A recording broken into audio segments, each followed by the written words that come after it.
So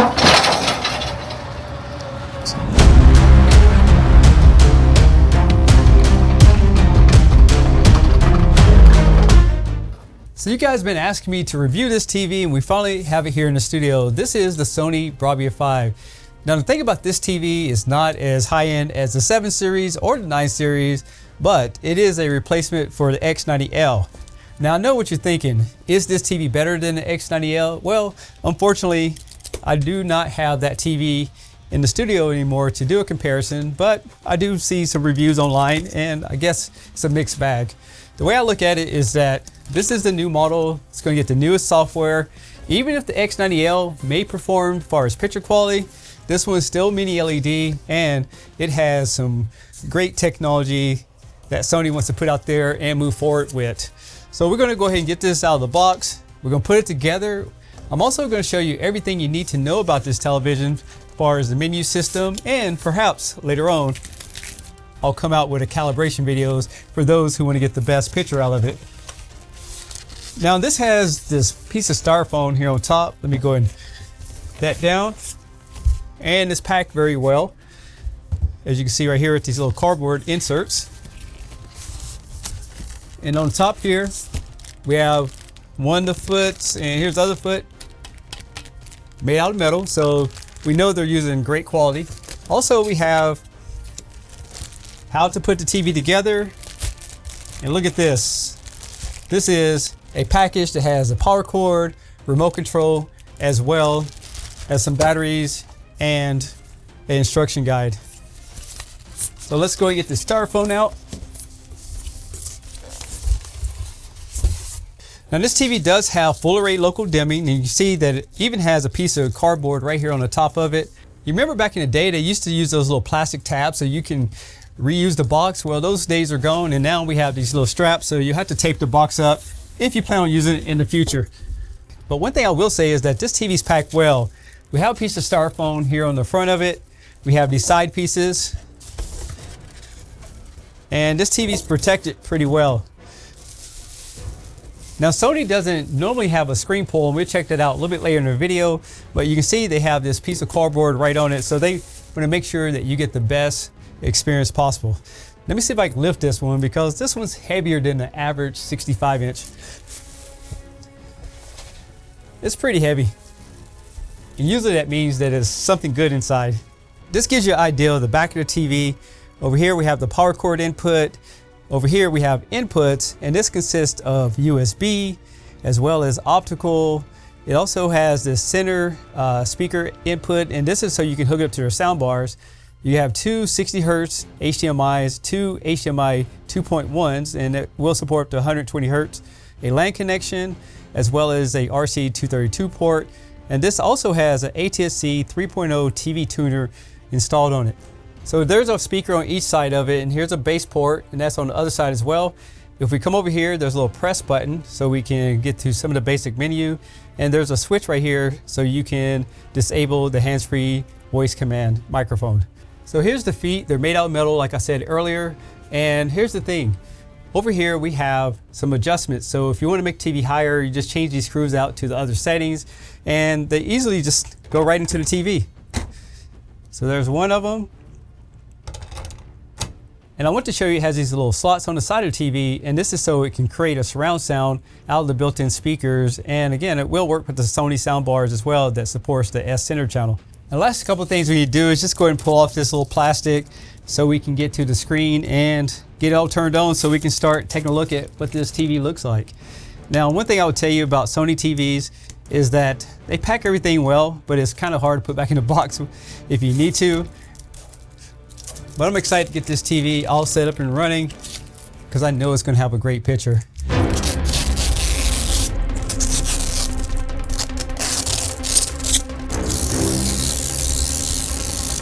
Before we get started, I just want you guys to know this is going to be a longer video because I want to go over pretty much all the settings, and then later on I will come out with a calibration video when I get a little more time.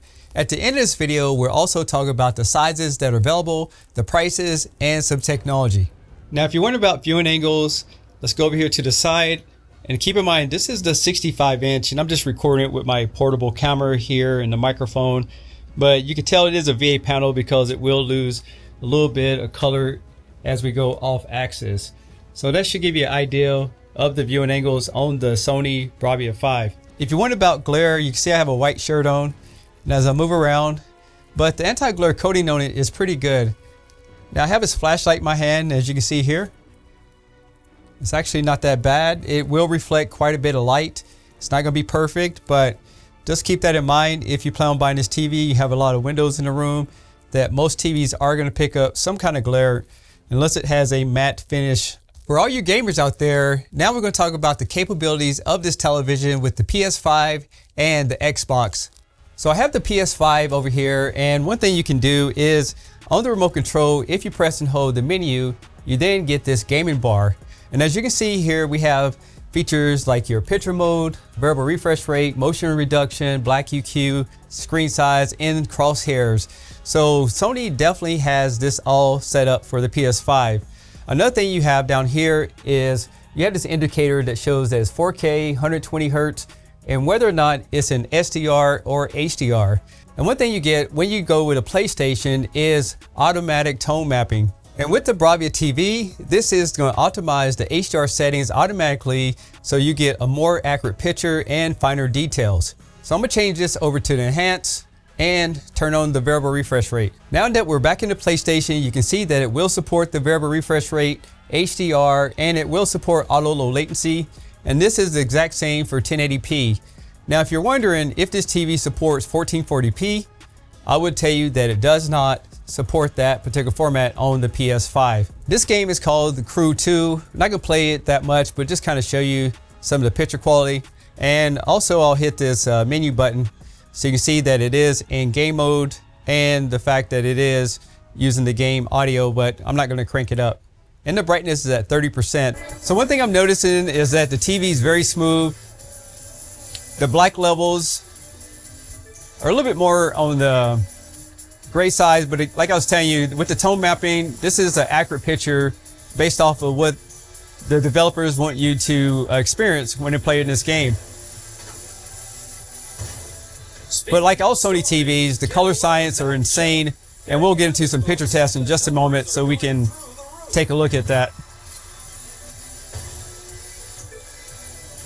All right, so that's gaming on the Sony PlayStation with the Crew 2.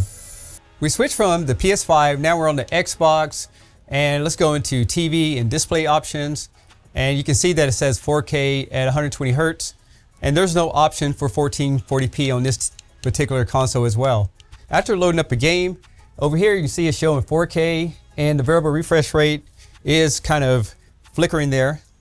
Gotta hit this button a couple of times. It's showing HDR10, BT 2020, 10-bit. So one thing I'm noticing is the sky has a lot of details. It's clear right here. You also have some really good shadow details over here in the dirt. So if you look in the game, I think it's gonna be fine on Xbox or the PS5. It's just one of those things where I think both consoles are gonna be great on it, but the PS5 is gonna be optimized for it. In my opinion, if you're a gamer, keep in mind this TV is not going to do 144 Hertz or 165 Hertz. But if you're looking for a TV that has a great picture on it and that's good for gaming up to 120 Hertz, I think you'll be happy with this TV. The only downside of it is that it didn't support that 1440p. Other than that, I thought it did a really good job.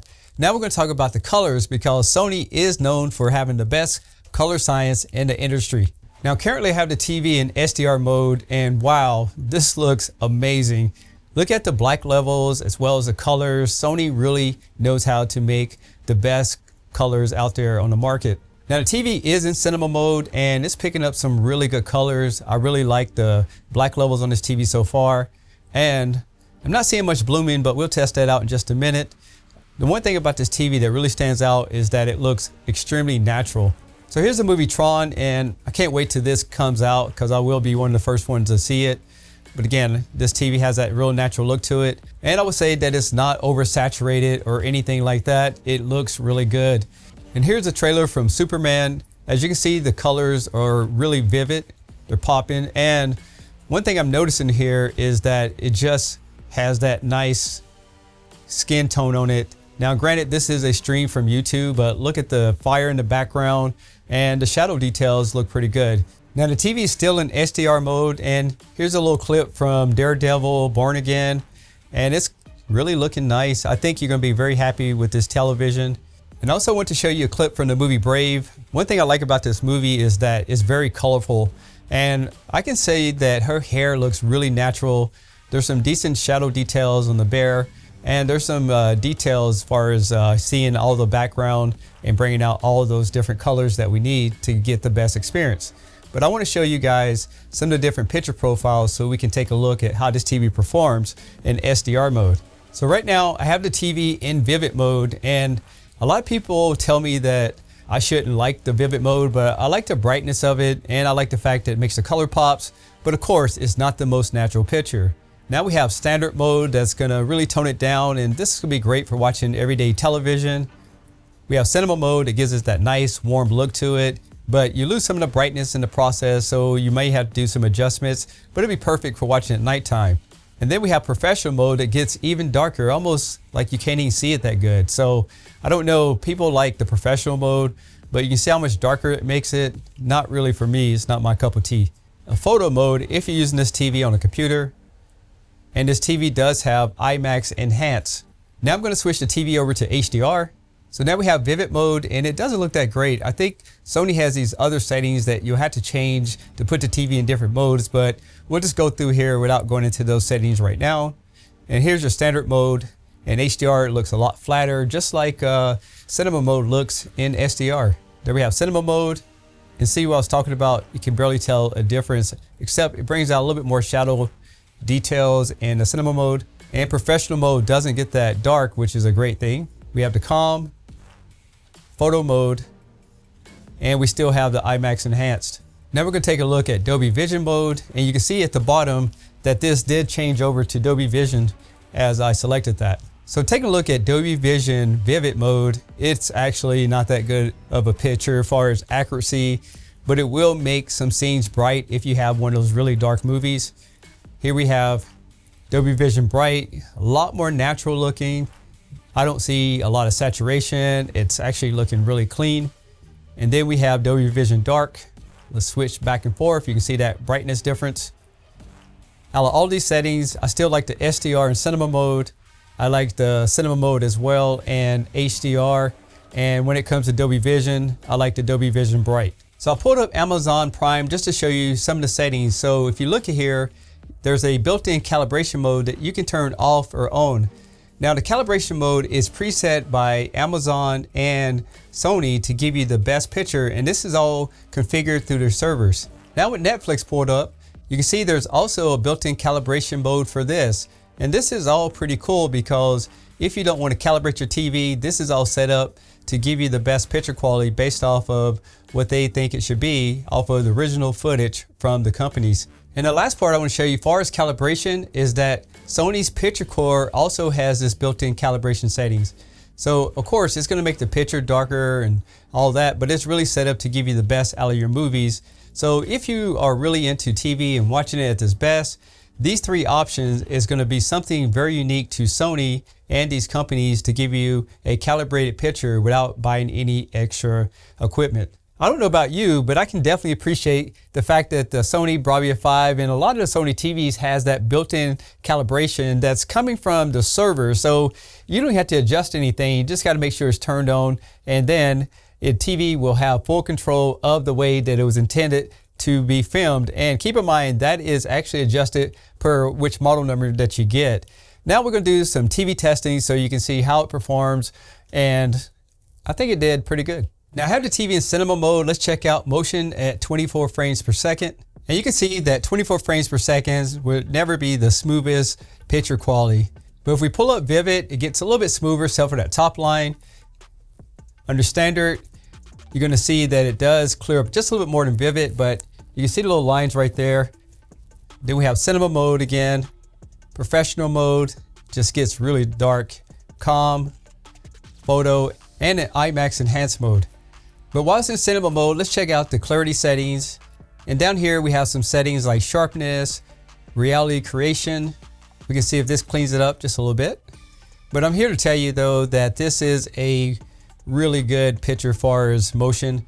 Just keep in mind that as you're using motion, every movie, every show is going to be a little bit different, but you do have these built-in auto presets. As you can see there, how it cleaned itself up. The top line still has a little bit of jaggedy, but then we can go down here and then we can do smoothness for film. So if you go adjust this, you can get a much smoother cinematic picture. And then we have smoothness for camera. And this is ideal if you're getting that motion blur, such as 60 frames per second movies. And then we have clearness, which makes the picture a lot darker. And this is what it looks like when it turned off. You also have Cinemotion to detect the videos and movies. So you can leave it on low or high. But one thing you do notice when it's on high, if you look at this line right here, it cleans up. Let's put it back on low. See, there's a lot more jaggedy. And real quick, we'll check out 60 frames per second. And as you can see here, it's gonna be a lot more smoother. And let's see if we go to vivid mode, see it's still smooth as well as the other presets. So if you wanna get the best picture quality, 60 frames per second content is definitely gonna give you a lot smoother picture. But again, when it comes to movies, it all depends on how many frames per second that it's filmed at. Now, one thing many LED TVs are known for is blooming. And I can see just a little bit right here around the television, but I'm telling you right now, it looks good. Now, keep in mind, I do have the TV in cinema mode. Let me go ahead and put it in a different picture profile. Let's go all the way up to vivid and see if it gets worse. And yeah, you can see there's some halo around the images, but is it anything that I couldn't live with? I would say absolutely no. But you know, this is one of those TVs going to get bright enough for you. Plus it's going to have a great picture on top of that. Here's a dirty screen effect test, and I can see some areas just a little bit over here in the center there. Not anything that's major, but when it comes to dirty screen effects, I haven't seen a TV that doesn't have some. It's just hard to control all these lighting and make sure you have a consistent picture. But again, this is not something you're going to notice in real-time world. These are demos just to show you example of what it would look like, you know, in a testing environment. And here's an all-white screen so we can check out vignetting. Just a slight little bit in the corners over here, right in there. But you know, it's pretty uniformed overall. But you guys let me know what you think. And man, this picture looks good. Only thing you can usually tell in these upscaling demos is that right here, it's just slightly blurry because it doesn't have a lot of resolution to play with. And around the buildings, around the edges. But again, this is 480p content. And you can see a little bit of lines here, but the camera's probably not gonna pick that up. But other than that, it actually does a pretty decent picture as far as upscaling, and Sony's known to have that superior processing. Now I wanted to pull up this particular demo because we're gonna see if we can stretch out the screen, and we have this display area. And see, we can take these older movies or whatever you have and kind of move them around. So you have some different options for that. It doesn't completely fill up the screen, but it does work pretty good. And as far as upscaling, I just want to pull it 720p test. And like I was telling you guys, 720p is what these TVs are designed to upscale with and up. So right now it's going to give you a really good picture as far as the lines. Usually I can see jaggedy edges there if the upscaling is not good. And I can notice that the image right here is not the cleanest, but it's doing pretty good. But yeah, here's the sweet spot. When I switched over to 720p, this is crystal clear here live in comparison.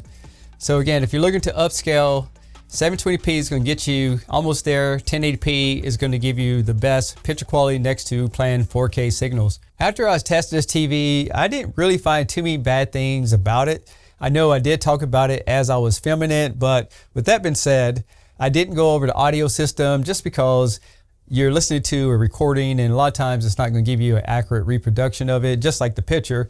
But you know, having the speakers on the side and speakers on the bottom, and the fact that you can auto tune this, which I'm about to show you, I would say that if you're not planning on adding an audio system, you're definitely going to like the built-in speakers.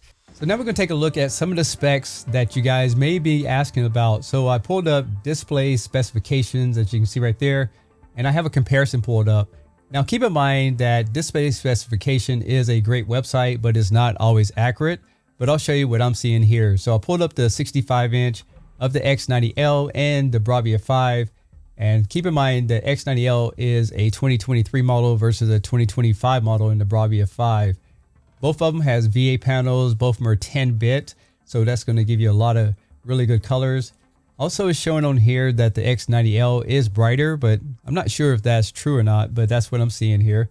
And if we go down here, it's showing that the X90L has the cognitive XR processor, where the Bravia 5 has a new XR processor with AI, and that's to basically give you an even better picture as far as using technology. Both of them use Google TV, and that's about the main things that stands out. Now, there is a new zoom feature on the voice, so if you're having dialogue problems, this new voice zoom is basically going to enhance that particular channel and make it sound clearer. But other than that, a lot of these specs looks about the same.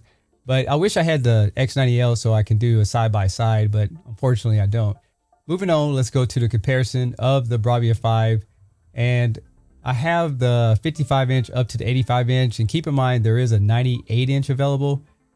And as you can see here, it doesn't tell us the panel types, unfortunately, but you can see they're all 10 bits.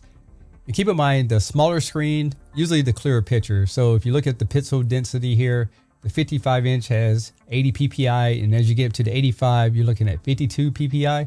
And all it means is that even though it's 4K, has so much resolution, every dot gets bigger as you make the TV bigger. So that's what, in essence, pixel density is. They're all mini LED, and again, a lot of these specs are not filled out, so I don't know if I particularly trust it. And we don't have any local demo zones on the other TVs, but for the most part, they all have ATSC 3.0 TV tuners. They all have the AI processor. Seems like everything's about the same. And I don't think you're going to get any bigger audio system by going to the other models. We already talked about the inputs, and there's all kinds of technology in here we'll talk about in just a minute. So let's go to Sony's website. This is the Bravia 5, and I have the 65-inch checked off here. And here's some of the technology that this TV has. XR processor, the Triluminos Pro. It has a contrast booster that's going to make it a lot more inkier for the black levels, clear image, motion clarity. Some of the stuff I showed you in the video, vivid colors, and also, again, like we talked about, the mini LED technology, XR backlights, crystal picture. I mean, a lot of this stuff is all cool on websites, and Sony does a really good job showing you definitely how this TV works. But keep in mind, seeing is believing, and that's why I try to hang on to TV as long as I can. And when I do get an opportunity, I'll do a comparison video so we can actually see according with the specs are saying versus reality. But other than that, I went over a lot of this stuff like the IMAX, and it also has DTX. I'm telling you, the speaker sounds really good, and it has these X-balance speakers in there. You can see they're kind of oval shaped, and you have those side firing speakers to create that surround sound. Here's an example of that clear voice. Again, it's like if you had a surround sound, it's like enhances the center channel. And then here's like a 3D surround upscaling. So it's basically going to give you that wraparound sound. That's the reason those side speakers are there. And if you add the Bravia compatible soundbar, it will work in conjunction with the television using that S center input. So that's a pretty cool feature. I didn't download the app, but this gives you an idea of what it looks like. And, you know, we can go through all these specs, but just kind of want to show you some of the things you can take a look at when you buy this television, what to expect. Now let's get into pricing. Pulled up Amazon here, and currently the 55 is going for around $998. The 65 that I'm showing on this video is around $1,200.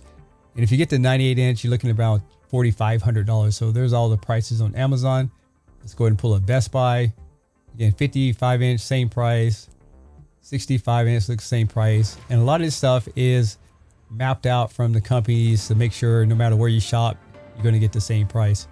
There's a 75, and let's see what the 85 is. Looking at $2,000. And then if we go to 98-inch, we're looking at $4,500. And, you know, if you look at these reviews right here, you're talking 4.5, which is pretty good. Taking that in consideration, these TVs are expensive, but a lot of people get a chance to buy them and rate them on their own. That's what we're looking at. Now, I didn't mention this earlier, but now I'm going to go over the initial setup when I first got the TV for people who are interested in learning how to set it up, and we'll go over the menu system as well. To set it up, choose your language, choose your country, and then we can set it up as Google TV or Basic TV. Now, I did make a video about Basic TV if you don't want to use the Wi-Fi or any of those settings, but we'll set it up as Google TV today. The easiest way to set up any kind of Google TV like the Sony is scan the barcode and use the Google Home app, but we're going to press down so we can go ahead and set it with remote control. And next step is just to add the Wi-Fi. Go ahead and enter your Gmail account. You can look through all these different Google services and deactivate things you don't need. If you plan on using voice command, go ahead and allow. And if you haven't set it up already, you can do the voice match so it knows your voice over other people. And since you are using Google services, I recommend you turn on personal results. I do have a Google Home device I can control the TV with. I'll go and choose that. And if you want apps to pre-install, just check off what you want and then hit confirm. And then you get this nice welcome screen, Bravia. To set up the Bravia TV experience, you want to go ahead and press on start. And then it has another screen for voice recognition for the TV. And if you plan on making custom adjustments, you definitely want to make sure this is off, but this is a personal preference. If you have everything plugged into the back, like a cable box, satellite box, you can go ahead and set that up. Or if you have antenna, you can go and set that up. If you have it on the table, just go and choose that. If you plan on mounting the TV on the wall, choose that. For the built-in speakers, you do have this acoustic audio calibration. I'll set it up, just kind of give you an example of what it sounds like. This TV does support Apple AirPlay and HomeKit, and there's a few more steps in here. Since Sony has their own picture company, you can get Sony Pictures Core, and this gives you 5 free movies that you can use for 12 months. There's also a mobile application. You can scan the barcode there, and you can control the TV with Bravia Connect. The last step here is it's going to go ahead and take all the information that you fed it, and it's going to set up the operating system so you can start using it. If you want to use your pictures on the television, you set up the screensaver as a Google Photo. You can also add multiple people onto the television so they have their own profile, and there's a kids mode as well. So now we do a quick rundown of the operating system, and it's pretty snappy. It's got some really fast movement there, as you can see right there. And then just like every Google TV has your live Google TV free play. You can stream channels, and if you scan for channels, they'll end up on this list. You have an app store, and one thing I'm going to do while I'm in here is go ahead and download the CalMin for Bravia app, because I will be calibrating this TV with this software. So under settings, you're going to see where you can scan for channels. You have your inputs, and this is where you can control the Bravia sync if you decide to add the sender channel or any Sony product to it. And we do have these settings right here. So keep in mind, HDMI 3 and 4 will support 120 Hertz. If you do not switch this to at least enhance, you will not be able to get 4K out of your product. So just keep that in mind. And you can see right there, it supports variable refresh rate. As far as the system goes, it's running Android 12, and storage, we're looking at about 16 gigabytes of internal storage. You have an ambient mode, where I showed you when you first set up the TV. You have an energy and power behaviors, and this allows you to use your last input device, especially if you're using a cable box or something like that. What that means is when you turn the TV on, it'll go to that last input. You can cache your Android devices over to it. Other than that, you can Bluetooth your own headphones and speakers to it. In my opinion, I think the Bravia 5 is a great television. It's one of those TVs that you know is going to perform well, especially for movies. It's really good for gaming, but it doesn't have all of these specs that we have seen in a lot of companies coming out to the market. And really what it comes down to is Sony is Sony. They're going to be more expensive, but you do get that experience unlike some other televisions. Now, if you guys have questions, I could do a follow-up video, but I think I went over most of the things that you might want to know in this video. With that being said, I would say that if you're looking for a Sony television, this is a great in-between without spending even thousands of dollars more to get the 7 or the 9 series, unless you want a more extreme bright television. I'm Tech Steve. Thanks all for watching, and I'll catch you on the next one. Peace.